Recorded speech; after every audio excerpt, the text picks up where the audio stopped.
I've heard people say I'll sleep when I'm dead. And I'm like, no, you're going to die pretty soon if you don't get enough sleep. Sleep is probably primarily the number one modifier of genetic destiny. If you get good sleep, and it's not just quantity, it's quality, the quality of your deep sleep and your REM sleep, you are going to protect yourself from almost every disease of aging. Oh my God. And most people aren't aware of that because there's social jet lag, there's a lot of travel. I've heard people say I'll sleep when I'm dead. Many people believe that their health is largely determined by genetics. If heart disease, diabetes, or dementia run in the family, it can feel inevitable. But what if your genes don't have to determine your future? My next guest believes that understanding your body's unique biomarkers may be the key to living longer and healthier. 31-year young man who happened to, I know well, and I didn't know his story. I didn't know anything about his personal story. He did the 5 biomarkers. His testosterone was extremely low. He was only 30. His cholesterol risk ratio, instead of being under 2, was close to 6. His insulin was elevated, not sky high, but about 7, fasting. His glucose was elevated some days and some days not. And I was worried about him because we collected some family history. And he mentioned that his father had had heart attacks and strokes. So I asked him exactly, how's your father doing? And he said, he died of the last massive heart attack at 60. So there's a group of men and women in the Asian world and in the Ashkenazi Jewish, depending on the countries and their genetic makeup, Right. That have signs and symptoms of disease much younger in life, like 20 years ahead. So instead of looking like that at 50, he was 30 and he had the symptoms. He had already a decreased libido. Libido was not what it should be. He was putting on weight despite being pretty active. And those are the kind of signals that the earlier you know, the more you can protect your future health. Florence Comite, MD, is a clinician scientist, endocrinologist, and leading expert in precision medicine and longevity science. Through her decades of clinical research and patient care, she has focused on understanding how biomarkers, genetics, and lifestyle influence biological aging and chronic disease. Let's welcome Dr. Florence Comite to the show.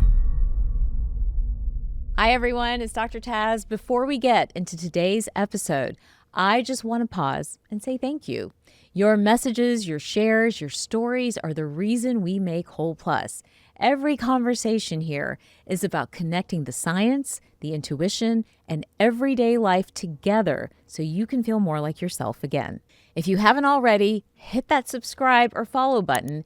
It helps us reach more people who need this. All right, let's begin. All right, Dr. Comite, I'm going to call you Florence from here on out. But thank you so much for being on the show today. So I can't pass an Instagram post without it talking about longevity, the latest longevity conference, latest longevity hack. I feel like that word is buzzing right now and trending right now, but you're somebody who's been in the field for a long time. You've been thinking about longevity and aging and working on it, and probably have a more sort of a grounded approach to the science and to the practice of healthy aging and longevity. So I'm so pleased to welcome you to the show today. Tell us a little bit about your background in this field, and then we'll get into what we all need to really be thinking about. Excellent. Yes, you're correct. I've been called the OG of longevity. It really started with how do we stop aging to protect us from disorders of aging? So I used to think of diabetes, heart disease, osteoporosis, cancer as related to aging because it started emerging in our 30s and then just gets worse every decade. And so I started on that path thinking we should stop it way before people actually get symptomatic. And you can see it at the cellular level in the metabolism, in hormones, in the immune system. And How early can you see it, out of you curiosity? can see it in children because basically, depending on the life a child lives and the parental inheritance, Yeah. the patterns get passed down through the generations. And so that was one of my theories when I started women's health at Yale in the 90s. By knowing the woman and then perhaps meeting the partner, I could then extrapolate, and I do it all the time now. When I know the genetic patterns or I know what appears, I'll tell them exactly how to manage their children, what to do with vitamins, what to do with nutrients, how they need to move, or those Right. kinds of aspects of health. Well, that's an area of health that, even for me, like we weren't really trained in. And if we think to how pediatrics, women's health, even men's health is practiced today, it's not really practiced in that way. Like these are the genetic tendencies. Therefore, this is the way to eat. This is the way to move. This is the way to supplement all these different things. Now, in our practice, we do have some of that testing where we're able to start advising people that way, but it's been newer. But again, you've been in the field for a long time. Yeah, well, we practice, as you know, as a trained physician, and I think your three, fields that you're trained in. Yeah. I, too, am trained in multiple fields of endocrinology. So everything from fertility, growth and development, to puberty, through menopause, and andropause in men, which still many conventional doctors don't really think men's hormones change with age. Yeah. We know they do. They right? change. You've seen the same men I live do. with them. They change. Right. So- And there are changes that I think Right. affect midlife crisis. I think Right. that's a theory I'd be happy to tell you about. I want to hear. Well, I know that, but I want to hear when I your started women's health, Yeah. I really thought women would complain. These were women 35 to 40, 45. PMS meets, perimenopause. Not a pretty picture. And I thought it would be mostly weight, which is an issue. We women start putting weight around our trunk around that time because we're losing testosterone and our hormones aren't quite the same, even if we're doing exactly the right thing, and we have been. But it was male sexual function that the women's health, that in the women that I was seeing in the Fairfield corridor, mostly from Yale, New Haven, Connecticut, through Manhattan, were complaining about. So I thought about that theory way back when and said, I wonder if it's just proof of wanting to be on your A game in the bedroom and the boardroom. Yeah. And subsequently, I started taking care of a lot of men in New York. And it's absolutely the truth. It isn't just sexual function, it's energy and power. The cognitive function Yes, too, right? cognitive Yeah, memory, so, it all is affected. But from my point of view, you see this genetically because we actually repeat the patterns we've inherited. It's a question of how we live life and what we could do to modify expression of genes with epigenetics. So the switches that people talk about, those are real. And genetics isn't a perfect science Right. either, in that I'm an identical twin, but my identical twin and I are not exactly the same. There are distinct differences between us. One example I give often is I could live on sushi and sashimi. My sister doesn't like fish. She's an amazing gardener. I kill plants. She's had a gallbladder out. My gallbladder's fine, but I have a GI thing she doesn't have. She can take metformin. I can't. So there's a lot of distinct differences that you wouldn't think would be real, but they are. So in this field of longevity, I'm curious to kind of get your perspective. What do we have wrong currently? Where do we need to be shifting towards, when you look upon and reflect upon your work? Because right now, again, I hear a lot of here's how to biohack, here's the best diet, here's the best supplement, who needs to be on creatine? These are the questions coming at me constantly. Do I do red light? Do I do this? So when people hear longevity, I think they automatically hear longevity and then they hear biohacking and then they might hear hormones and hormone replacement therapy. And now we're also hearing peptides and GLP-1s and all that other stuff. That is to me, the cultural longevity box currently. Where would you like to see this conversation shift towards? So those, I think you hit on every nuance. And I'll tell you, I'm lucky and I've had great mentors, but I've worked in the field of peptides, hormones, metabolism my entire career. Plus, I've had an innate interest in genetics, being born an identical twin. Right. So for me, it was an organic process where what's absolutely missing is N of 1. So I called the work I did and I designed it as a going forward perspective protocol because as I know in medicine, it's not just what you observe. You have to actually prove outcomes. And I knew that the theories I had back 20, 30 years ago needed to have proof of concept and needed to show that we could actually change the direction of your future health trajectory by drilling into what made you, what made me, and even my identical twin different than me. And so I designed it to be able to study people at specific times and say, you know what, intermittent fasting is right for you, but for your best friend, no, your best friend's glucose goes too low Right. and it would be dangerous. And then there's a group of people that have genes that say you can intermittently fast all you want. It's not going to have an impact on your system. And that's what I think is missing, the notion that you can't generalize even outstanding evidence-based medicine done in thousands, if not millions of people, to the average, because none of us is average. Each one of us is distinctly different. Well, that's how I practice, and that's how I've been practicing, but the pushback has always been, this is not quote unquote evidence based. I've always practiced with the N of one, right? You or you. We're going to try to figure out your puzzle. It's different from my puzzle. And sometimes we have the benefits of testing to go along with that, like we do today. Sometimes in the past, 15, 20 years ago, we didn't necessarily. But how do we marry this like cultural norm of or expectation of traditional medicine to be like, where's the research? Where's the evidence based research? Where's this? Where's that? With this fact that everybody's unique and individual and coming in with their own, determinants, right? Genetic, social, environmental, all of these different things. How do we navigate Mhm. that? So that's a deeper question, and that's what frustrated me when I started women's health and why I started women's health at Yale in the 1990s, because the question to me was, how much could I learn about you? And the way I designed and how I thought about it then and now is by getting the facts of your health story, by understanding how you live life, by understanding what your relatives are like, even what your relationships are with your friends and relatives. That says a lot about what's happening inside of Mhm. you and where you're going to head as you age and what we have to watch out for. So I started way back. So I started with Simple Labs back in the 90s, Yeah. and I was able to see these changes at the cellular level because our bodies do change in age. And I think where we can make a difference is by getting as much information, partnering our patients to say, listen, try to find out what happened to your grandparents. What about your aunts, uncles, and cousins? And then take the data, and I've collected that data prospectively so I can now apply it. For example, in the book Invincible, Defy Your Genetic Destiny to Got it right Live here. Better Longer, Yeah. um, I can actually specifically draw 5 biomarkers on anyone, have them wear a continuous glucose monitor, get just enough data to say, this is where you need to start. These are the baby steps for you Wow. specifically. And that's what I set out to do. I made it a protocol. It's Yeah. absolutely a protocol Yeah. that I can define because I was trained as a clinical investigator at the NIH.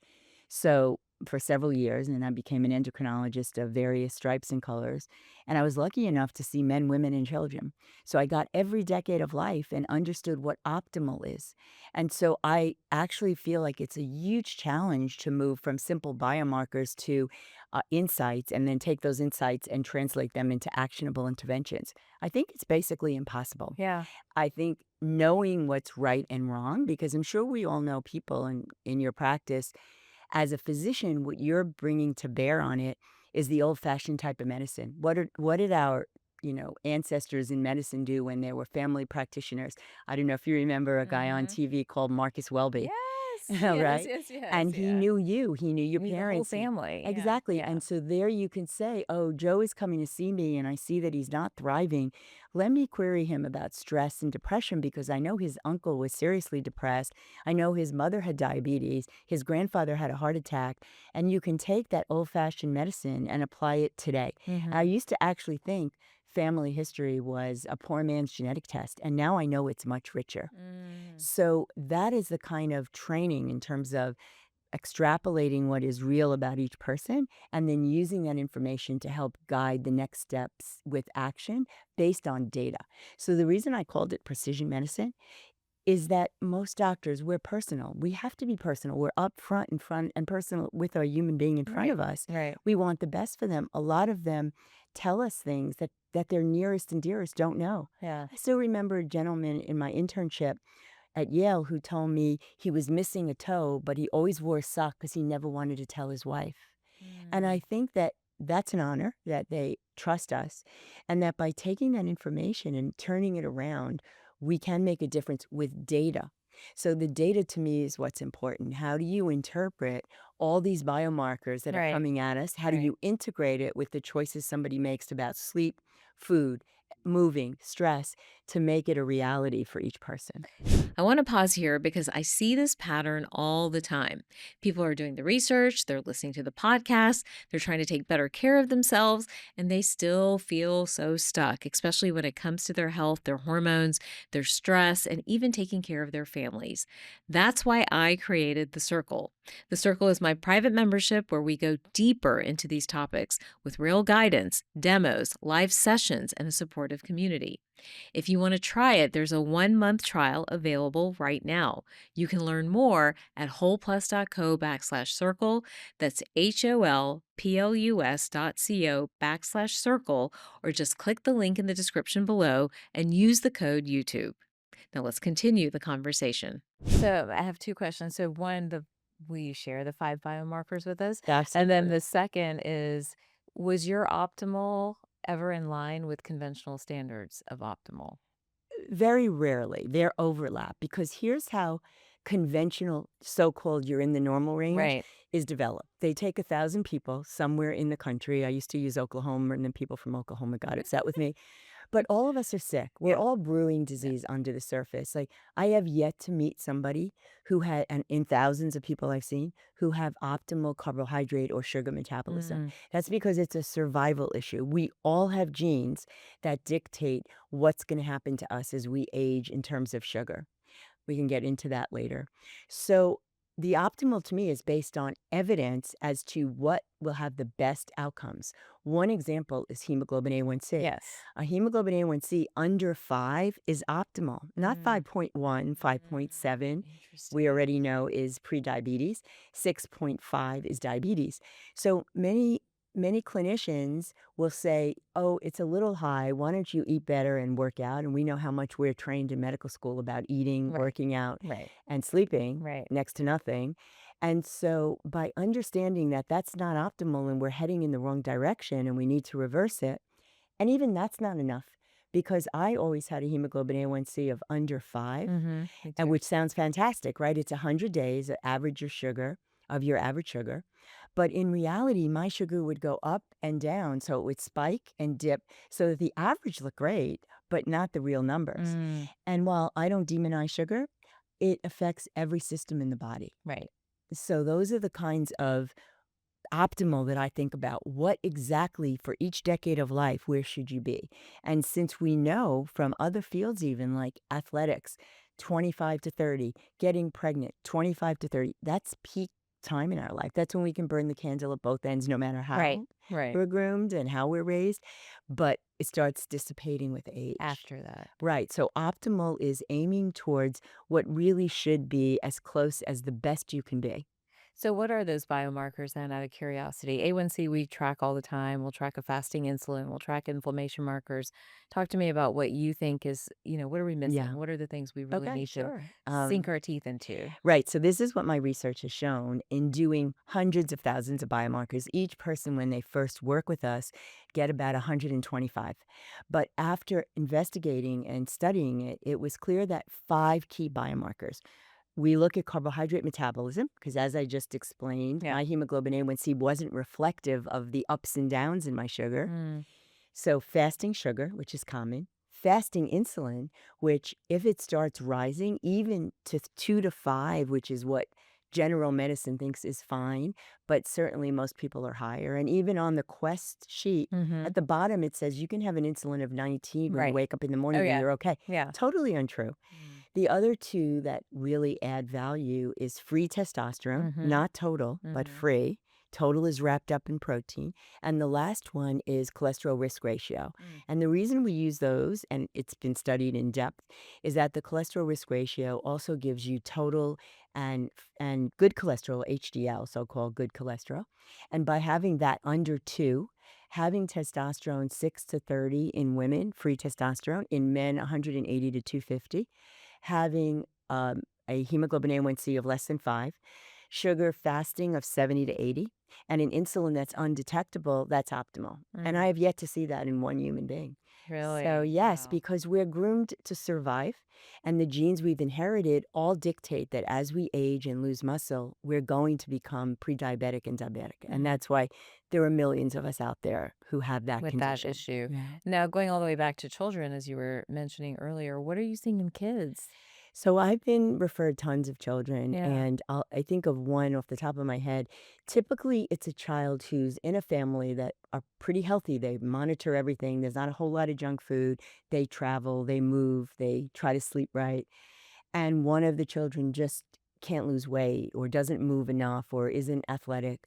And it turns out they usually have metabolic syndrome. Mhm. And it's already detectable because they may be doing everything right, but they crave carbohydrates.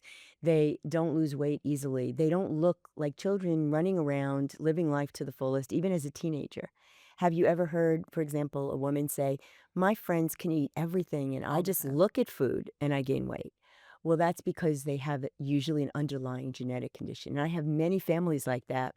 There's a genetic, ethnic component to it. Mm. So I have people from Mexico, Mhm.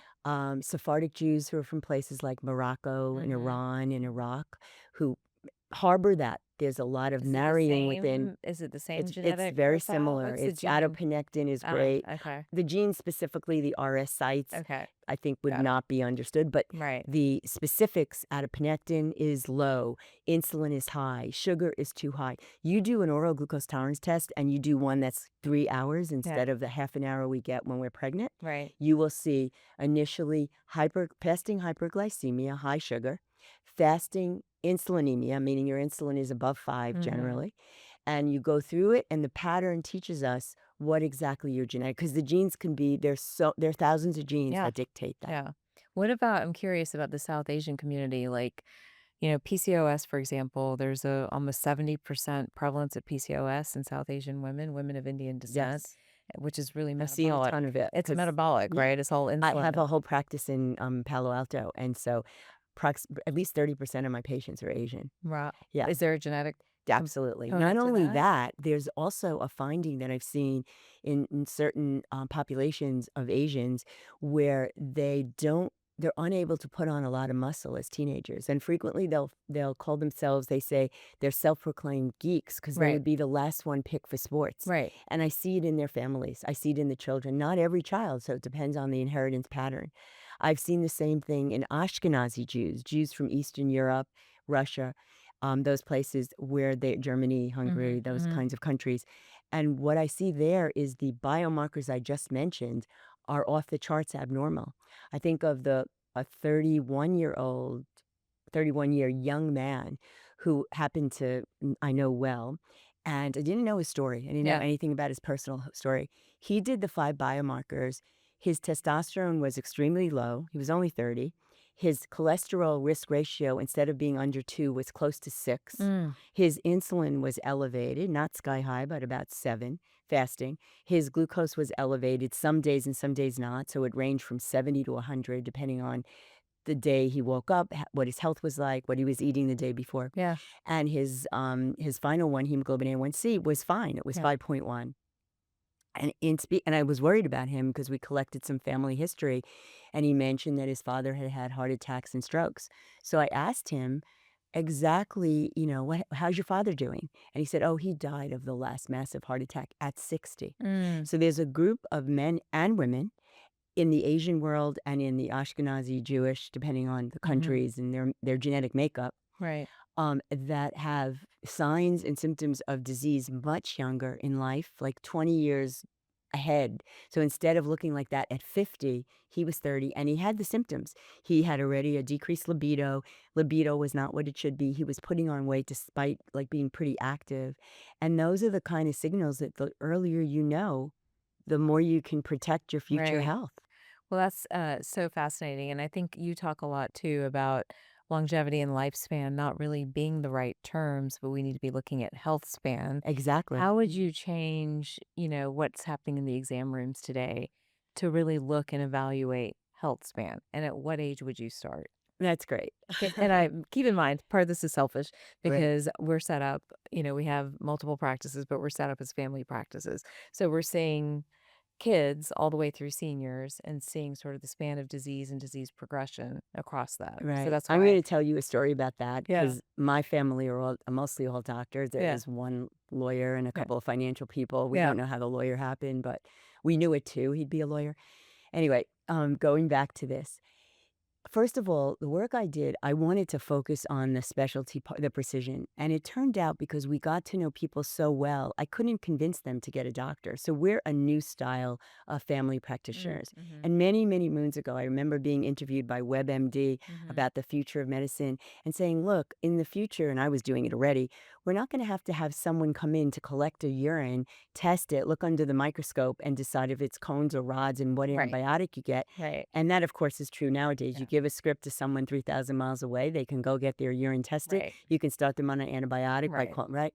So I was already thinking like that a long time ago. Yeah. And so what happened is we translate it to the kids, and you don't need to be in an exam room. I think the exam, laying on of the hands and trust, and we've picked up disorders like that, like nodules and things of that nature.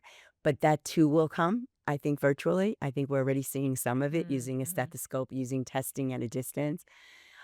It's really more in what is your makeup internally and what is your health story, what's your history, what things are afflicting, whether you're a child, a 20-something, 30, 40, 50.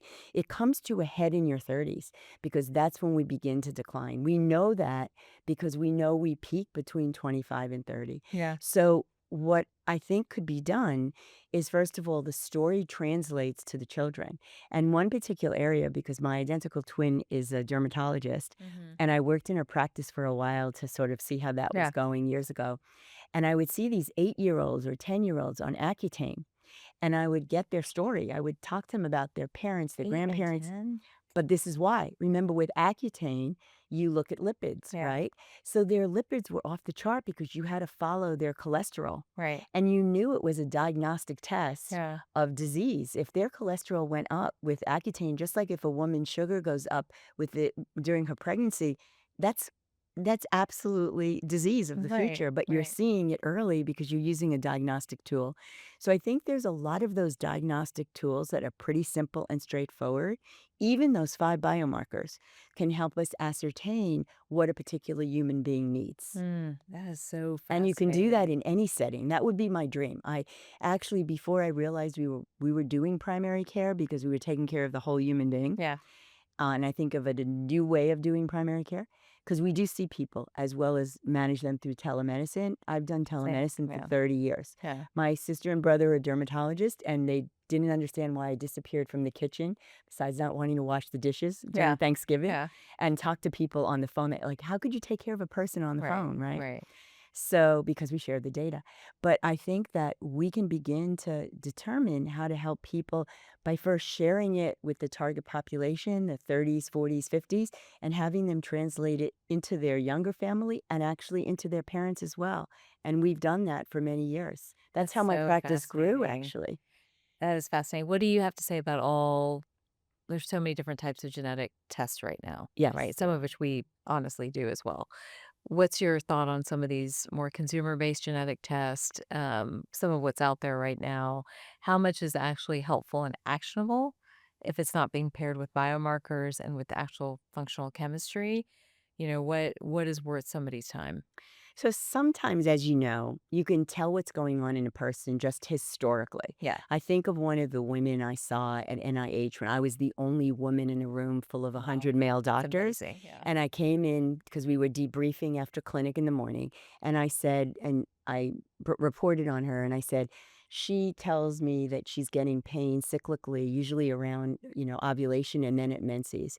And I said, I presume that she has underlying endometriosis because of the symptoms. And literally, almost to a man in the room, they raised their hand and they said to me, well, how does she know? I'm like, well, she lives in her body. And I think by hearing her story, you can apply that. The same is true of perimenopause. The same is true of PCOS. It's true of a lot of conditions that we can relate. And I think some of the newer developments have made it less likely. For example, we see a lot of people with thyroid disease And yet their symptoms are classic because the way insurance works is they only pay for a TSH. Right. And a TSH can be very broad, 0.45 to 4.5. Right. But it's the relationship between TSH and the thyroid. So you need to do free T3 and free T4 and look at the relationship, right? That's missing in modern medicine because we are not as perceptive about the use of the stethoscope. Right. Getting a story alone. I'm sure you know the book. Do you know the book, How Doctors Think? Oh, yeah. So the woman that thought she was dying, all along she was labeled, somebody who was anorectic from the age of 15 to 30. She was married. Her husband insisted she go to the doctor. Her charts were up the wall. The doctor started talking to her and she was annoyed because she didn't really want to see anybody. She had already given up. She was stuffing herself with lots of food. And in the story, the doctor was able to say to her, you have celiac disease. So sometimes we miss what's obviously in front of us. And also, I think we have to re-educate consumers because while there is a huge hype now with biomarkers, that's not enough. But what can really make a difference is wearables. I think if you can marry the health story with starting with a CGM or continuous glucose monitor, maybe moving on to the Apple Watch or an Aura or Whoop to be able to see what your sleep patterns like, what your stress patterns are like. How much do you move actually? Right. Forget the 5,000 steps. For some people, it might be 10,000 and others might be 1,000 to make a difference depending on what else they do. Meditation is a tool. So there are a lot of ways to intervene that's actionable without even having all the data. But in this world, every single company is now offering biomarkers as if it's meaningful. Right. Who translates it into actionable interventions? Yeah. So yes, I'm delighted that the terms are out there. Back in the day when I did women's health, I had to define osteoporosis to people because they had no idea what it meant. Right. And now, of course, the language is there. AI is there. Right. I get a lot of patients sending me their AI interpretation, and I'll say, to an extent, you have good information, but most of it's misleading. You don't know where this is going to take you specifically. Right. I feel like that's where the future doctor is going to be that partner. It's almost like the future doctor needs to be the Marcus Welby, where they know the family, they know the story, and then now we have the data, and you can put all of that together. I've So said it was that. hard when I started doing it because I was alone and a lot of people laughed at me at Yale. I actually had a journal club and I said, here's the data on why we start, declining in our 30s. Yeah. We get fertility issues. Men get heart attacks in their 30s. Women start putting on weight. Osteoporosis, Colles fractures happen 40s, 50s. All of that begins to happen because we're losing muscle. We don't have enough testosterone. And that was a foreign word at the time. It still is. We don't even have approval for testosterone in women. I've been on testosterone for 30 years because I knew there was a huge risk of osteoporosis in my family. I wasn't going to go down that hill at all. Why should I? And as a result, my bones look pretty good. My twin sister, who started it later because she was a little more skeptical, I'm more of a risk taker than she is, her bones are not as healthy. Now we're going to reverse that. Thankfully, we can. But those are the kinds of interventions that are real. But I think you need medical wisdom to interpret biomarkers, to even help you interpret wearables. Are you getting enough deep sleep? What does that mean in terms of your risk of osteoporosis or Alzheimer's or cancer? Those are the kinds of facts and data we can use now to help guide our patients. Well, this is where, the person listening or watching us today is probably honestly just getting frustrated because doctors like this are not common, right? It's not a standard at the moment. And I know both of us are passionate about maybe creating that as a standard in the future.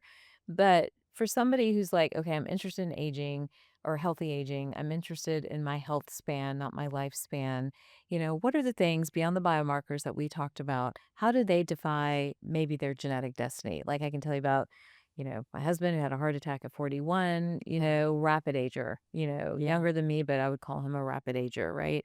Versus, maybe our family that doesn't age as rapidly. Like what are the things to track, to be aware of, to really change maybe your family story?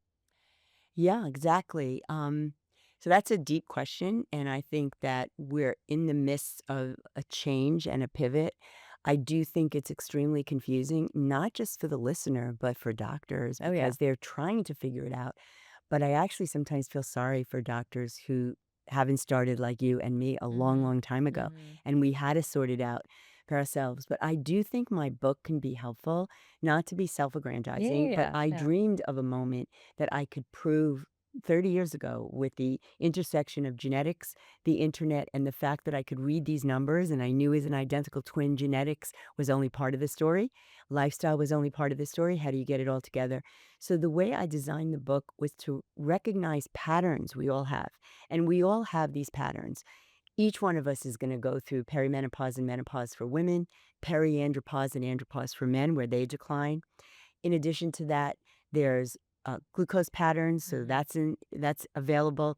There's heart patterns. There's metabolism patterns, thyroid, muscle and bone, and brain. And all of those patterns I've seen as very common, and you can recognize yourself in them and then follow that path, be able to say, for example, to a physician or self-test, you've gotten your TSH, it's very, very low. What does your thyroid look like? What does your thyroid hormones look like?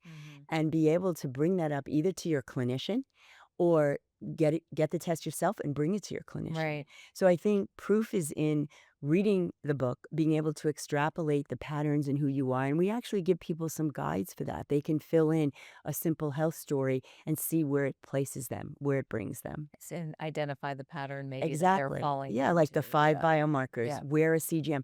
I think the most radical change I've seen in people is when they do wear a CGM, and now they're over the counter. That's a continuous glucose monitor.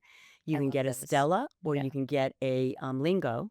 There's another one, but those are made for people who don't think they're diabetic and are not on insulin.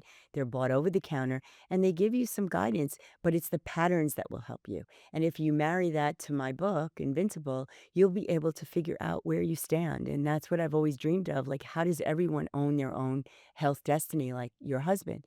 I can look at your husband's numbers, and I can probably tell you, as you can, what needs to be sorted out, because there's no reason. For example, just last week, I had a 90-year-old I actually think of them as 90-year young, who year to year, his VO2 max improves. He puts on more muscle. He loses more fat. I think he's at 70% body fat. Terrible family history of heart disease. His father died at 70 of heart disease. He's been a patient for over 15 years, and he's just gone from strength to strength. So how? What did he do? He plays tennis, and he's on testosterone now.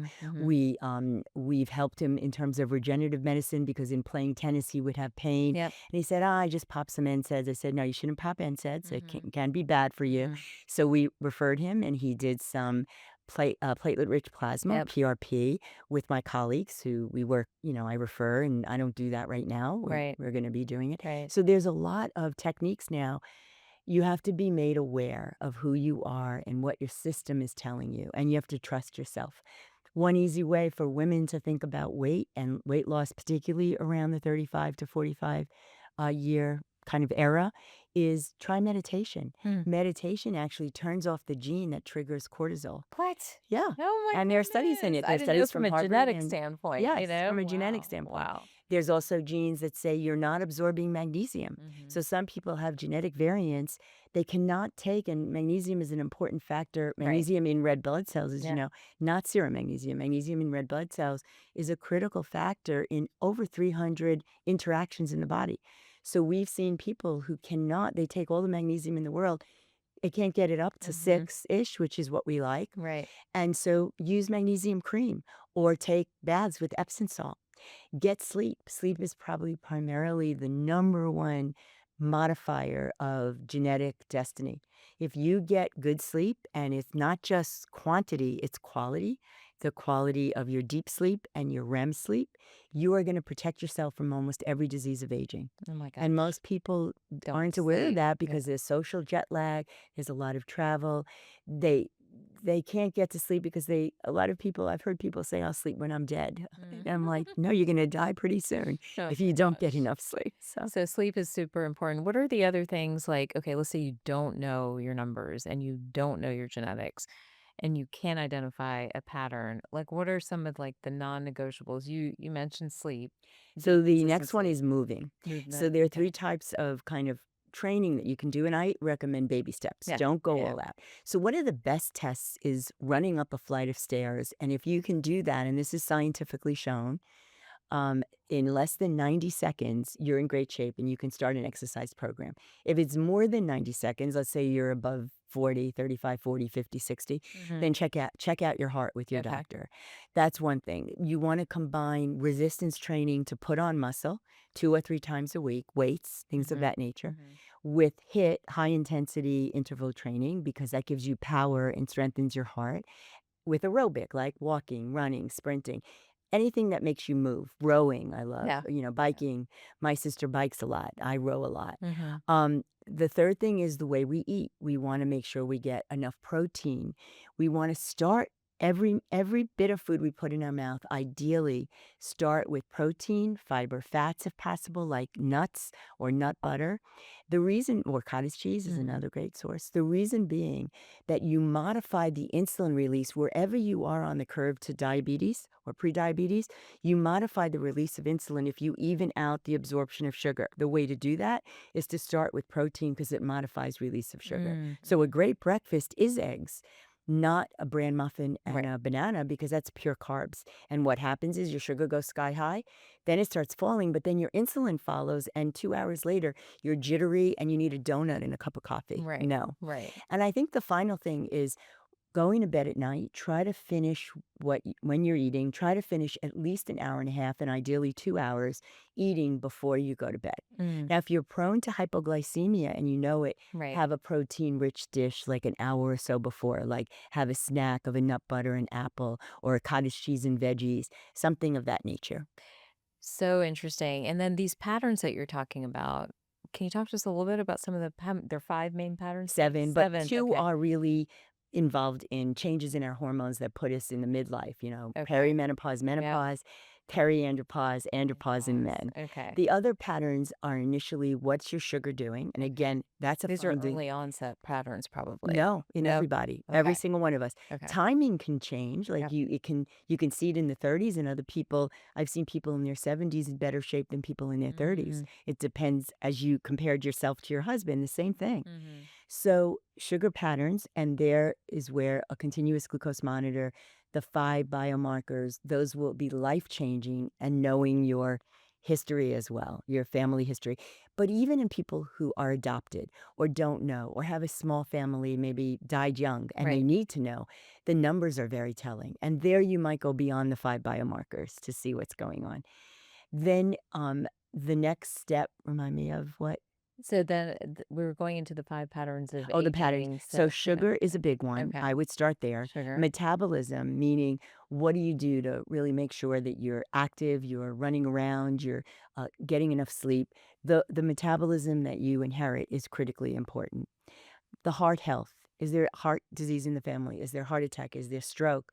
Is there diabetes? Diabetes affects your heart in the same way having a heart attack. If you've had a heart attack, your risk of a heart attack is, your next heart attack is high, and your risk of a heart attack with diabetes is equal to that. So diabetes alone and protecting your sugar will prevent your heart disease. That's a really important thing. Stroke is the same way. Dementia, which I'm sure you've heard called diabetes type 3. There are many, many types of diabetes, though. It isn't just type 2 and type 1. There are many, many type 2s. The last one, or the next to last one, is, besides hormonal, menopause and andropause, would be sarcopenia, putting on and keeping muscle. There you want to think about testosterone, both for men and for women. So we women need testosterone. Young women in their 20s or teens who are taking birth control pills suppress their own testosterone. They don't gain weight because of birth control pills. They gain weight because their testosterone goes down. So giving them, or talking to your doctor about cream, testosterone cream, in addition to the birth control pill, will help be protective. And as we get older and all our hormones begin to decline, starting in our 30s, our testosterone, way before perimenopause sometimes, is declining 1 to 3% a year. So instead of having a level of 6, 10, 20, it's really under 3 usually. And so that's something, and it's a very protective hormone, just like progesterone is for women. In men, the same thing for andropause. Men age linearly different than women. We women hit a wall with menopause. We had no more eggs in our ovaries. although there's recent research I out was of about to say, Colombia, yeah. rapamycin has Right. shown to, and then there's studies that are going on where they capture some of the ovary and plant it in your arm. Yeah. That was being done at Yale Yeah. to see if you can preserve those hormones. Yeah. I'm not Mother Nature, and I Yeah. know father, aging is, happens more. You can't protect what Mother Nature actually does to our system. But by looking at risk benefit and taking hormones as appropriate, that will also protect your health with aging. You don't get weak, you don't lose muscle, you don't lose bone, and you don't, fracture your hip or, shrink with your spine or have a Colles fracture of the wrist. So hormones are critical as we age because that is what causes weakness and fragility on top of Are the other you things. comfortable with hormones for an extended periods of time? Like some Absolutely. people are like 5 years, 10 years, blah, blah, blah. Are you, as And an endocrinologist, you're until comfortable? you Yeah. die Yeah. or the day before you die. And estrogen, progesterone, testosterone. Testosterone. Okay. And now, not everyone, again, because it's the N of one, if there's a strong family history of breast cancer, Right. particularly in a mother, a sister, an aunt, I would be more cautious. I don't think estrogen causes breast Right. cancer. I actually think it's a signal, and the cells that you find that are sensitive are telling us early on that you're at risk. Yeah. But on the other hand, most people are afraid, just like they were afraid of testosterone and prostate cancer. No relationship. In fact, you get prostate cancer in men as you age and your testosterone drops dramatically. Yeah. It's testicular cancer in young men that have a higher testosterone, but not prostate cancer. So there's a lot of misunderstanding and miscommunication, and the literature, while helpful, evidence-based medicine, has to be interpreted.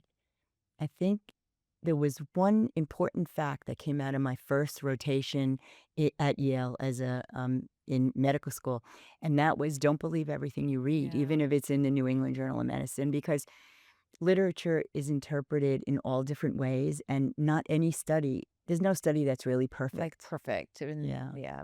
Last question. Peptides and regenerative medicine. Yeah. We're seeing a lot about that right now. What's the role of that, the place of that in this conversation around longevity? So it's really complicated. Now, I've been using peptides. I actually brought to market peptides in children with precocious puberty. That was the first group back at NIH who were aging very, they were going through puberty at 1, 2, 3, 4 years of age. Oh my gosh. Now it's standard of care. I also brought it to in vitro fertilization and helping women turn off the ovary in order to stimulate enough eggs with drugs that generate analogs, that are peptides that are secreted, not unlike GLP-1s, which Right. I've used for 21 years. Yeah. Because as an endocrinologist, I saw that they were physiologic. They work with your body. We make it in our own body. Right. So I'm always inclined to work with our physiology instead of superimposing something on someone. So how do you improve someone's health with either supplements, a change in the way they make choices in life in terms of sleep, food, working out, rather than introducing a drug or something that can shut things Right. down? I prefer to work Not with to the do that. body, kind Okay. of partnering.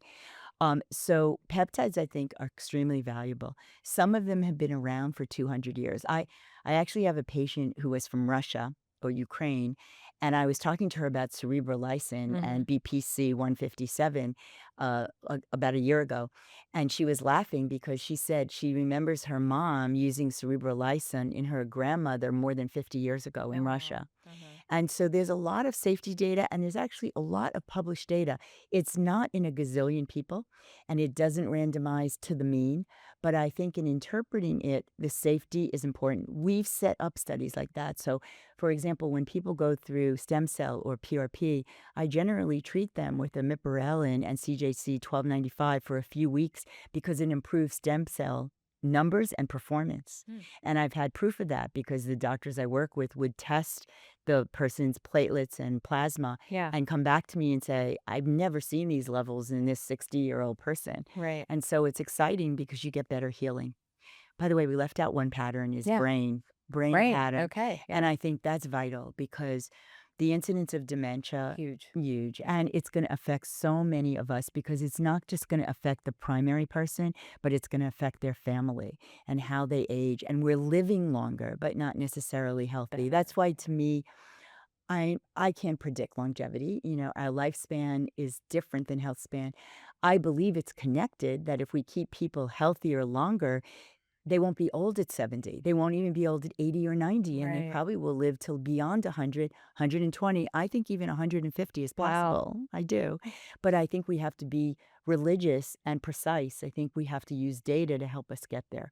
So the brain, ApoE4, Yeah. is just a starting point, because the odds ratio of either being heterozygote, having one ApoE4, or homozygote, ApoE4, two of them, one from each parent, means that the way your children inherit it, the way you're going to express it, can vary, because there's so many other variants that you can look at that modify the expression of ApoE4.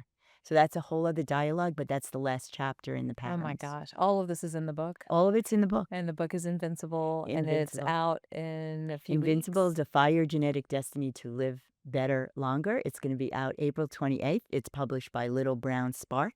I am very excited, because to me, it takes my decades of work and bringing it to everyone, because I think we all should own our own health destiny Definitely. and live life to the fullest. I love That's my this. hoy. Is that how you say hoy? Yes. Yeah, So yeah, that's yeah. my hoy. We all deserve a life full of vitality, joie de vie, living it to every possible moment until maybe you go to sleep one night, your cells are tired, whether you're 100 or 120, and that's it. You don't wake up the next morning. And that's what makes you whole.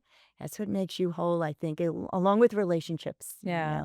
That you can own what your future is going to be like without dependency, without a fortune and disease, time and the energy it takes, and what it strips you of living life to the fullest. I love that. Well, thank you so much for your time today. This has been a great conversation. Longevity is everywhere. I love this very grounded experience, look at it. And I love the fact that we can maybe track things even earlier when we're thinking about a family and a family system and family health. So this is super, super helpful, and I'm looking forward to learning more. So thank you again for your time. Thank you for having me. I had fun. I felt like I ran on a lot because you No, it's asked fabulous amazing. questions, It's and you're so living good. that way. But Yeah. they're very practical things you can do in a family. I think everybody can look through that lens of longevity, looking at health and what we understand and how we apply it to our children. 100%. I'm walking away with longevity as a family story. It's not a biohacking story. And so I hope you all will have an opportunity to listen, share this with people that are interested in this particular topic. And thank you again, Dr. Comite, for joining us Thank today. you. And for I hope I everyone- can steal that. I love it. What did I say? Longevity Longevity is is a family story, not yes. biohacking. It's not biohacking. One yeah. of the people we work with, and Andy knows her well, used the line, and I like his book, Atomic Habits applied to healthy longevity. Yeah. You I know, love where that too. everybody can use some of these It's- practical approaches. No, I mean, you brought up this point that you're seeing it in children, which I think is so valuable. So, but thank you again. You're welcome. Thank you. All right. And for everyone else, remember, we post new episodes every week. Don't forget to subscribe. We'll see you next time. Before you go, remember, healing doesn't happen all at once. It happens in moments. If today's episode gave you one of those moments, subscribe and keep learning with me. The next video is right here, and it picks up right where this one left off.